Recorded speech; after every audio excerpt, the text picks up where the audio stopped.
Hello hello mic testing వినబడుతుంది కదా. నేను నా హస్బెండ్ హెడ్ఫోన్స్ దొంగలించానమాట. అందులోనే వాయిస్ ఓవర్ ఇస్తున్నా. అది కొంచెం ప్రాబ్లం ఉంది. సో కొంచెం బజ్ సౌండ్ వస్తుందన్నమాట. అందుకే వాయిస్ క్లారిటీగా ఉందా లేదా అని చెక్ చేస్తున్నా. ఇవాళ ఈవినింగ్ పూజ చేసుకుందామని చెప్పి ఇల్లు మొత్తం మాప్ చేసేసాను. ఎందుకంటే రేయాన్షి నిద్రపోతున్నారు. ఏంటో రేయాన్షి ఈవినింగ్ నిద్రపోతున్నారు, మరి నైట్కి ఏం చేస్తారో నాకు తెలియదు. ఇంకో 2 months అయితే నా బ్రెస్ట్ ఫీడింగ్కి 3 years అవ్వబోతున్నాయి అనమాట. సో అందుకనే ఏమో చాలా ఆకలేస్తుంది. అండ్ అందరూ అంటున్నారు it's time to stop your breast milk to Reyansh అని.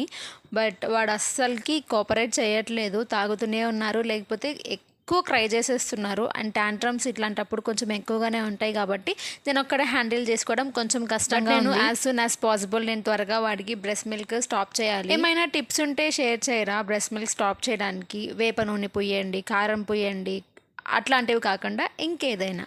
సో అదనమాట. అందుకే చాలా ఆకలేస్తుంది. సో యా అంతే ఈ వీడియో. బాయ్.